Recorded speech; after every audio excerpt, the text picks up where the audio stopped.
this is where I've trained here. This is my old school, like, sports field. There's a track, there's a lot of grass on it, but there's a track visible, somewhat visible. Anyway, today what I want to talk to you about is a different type of training session that you probably don't ever do, or you probably ever hear anyone do.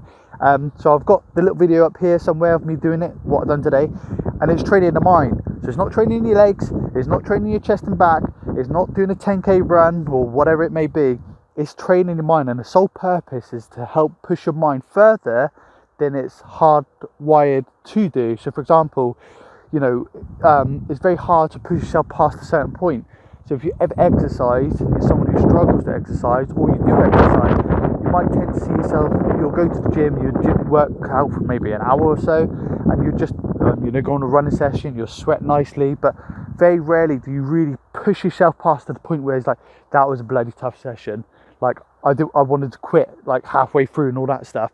So how do you do it? A couple of ways is, one, you need to get someone who's able to push you past what you can push yourself, or if you can't have a personal trainer always in your pocket around with you all day and every day, and this is why planning and preparations and challenges work so well.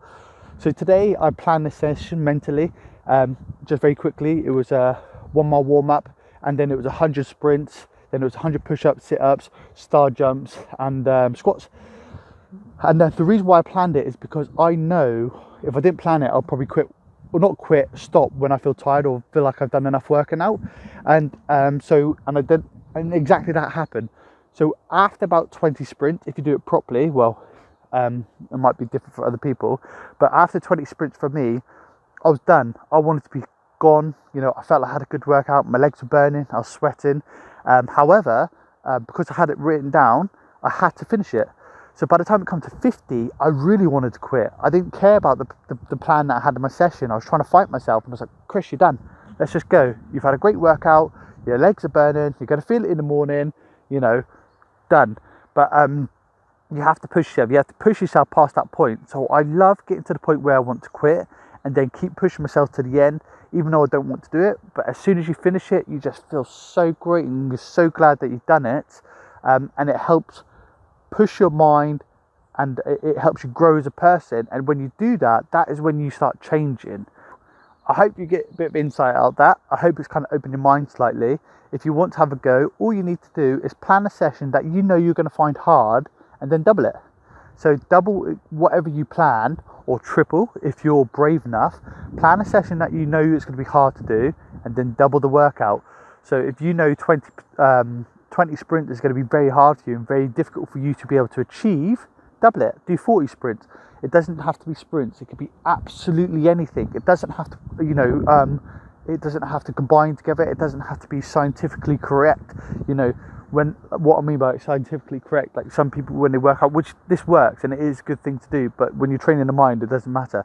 So when people are trying to train the arms, for instance, they'll train the biceps and they'll train the triceps together. So they might do something like a superset. So they do a bicep exercise and then a tricep exercise, and that works well together because you're training the arms. But when you're training the mind, it doesn't really matter. You could do whatever you want. You just got to make sure you push yourself, that you know you're going to quit very quickly or very early on in the session, or feel like you're going to quit early on in the session, and then push yourself through and keep pushing yourself through. And that's why challenges are so great, because if you take on a challenge, say you're going to struggle with a 5k and you do a 10k obstacle course, not by yourself, you want to do it where there's lots of people around, because when there's lots of people around, it's much easier to complete, because there's so many people who should and probably will encourage you to go through, and that helps push you through. So when you complete it, you're pushing yourself further, and it helps you unlock and makes you realize what you're capable of. But more importantly, it's what makes you change. So if you're in a body that you feel trapped in and unhealthy, you got to kind of build up to this first. So I wouldn't recommend doing this straight away. I'd build up a fitness level, and it's very clever how you do it.